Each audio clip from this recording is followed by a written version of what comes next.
এই 3টা ছেলের নিউজটা নিঃসন্দেহে আপনারা দেখেছেন।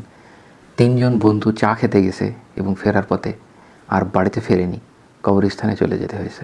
চা খেতে অনেক দূরে যাওয়া, এটা যাদের হাতে বাইক থাকে অনেক সময় চুলকানির কারণে অনেকেই করে থাকে, আমরাও করছি, দেখছি।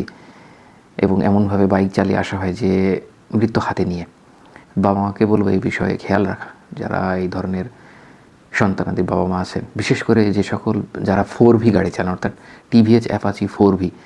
এই টিভিএস অ্যাপাচি 4V যে সকল পিতামাতার সন্তানগুলা চালান, সে সকল পিতামাতাগুলোকে একটু বেশি সতর্ক রাখা উচিত।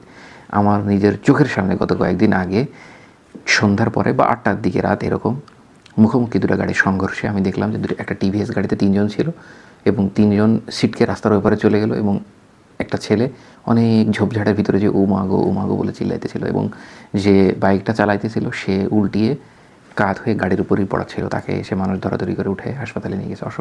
মানে অবস্থা খুবই আশঙ্কাজনক। এই টিভিএস অ্যাপাচি গাড়িগুলোর মালিক যারা, চেষ্টা করা ভাই সাবধানে চালানো এবং অবশ্যই হেলমেট পরে বাইক রাইড করবেন এবং সাবধানে। মনে রাখবেন ভাই, জমিনটা আল্লাহ তাআলার। আল্লাহ তাআলা ওই ব্যক্তিকেই পছন্দ করেন যে জমিনে বিনয়ের সাথে চলে। বাইক পেয়ে বাউলি মারা, জিগজ্যাগ করে চলা, এগুলো আল্লাহ তাআলার কাছে নিঃসন্দেহে অপছন্দনীয়। অহংকারবশত রাস্তাঘাটে না চলা, আর কখনো না ফেরা থেকে দেরিতে ফেরাও ভালো।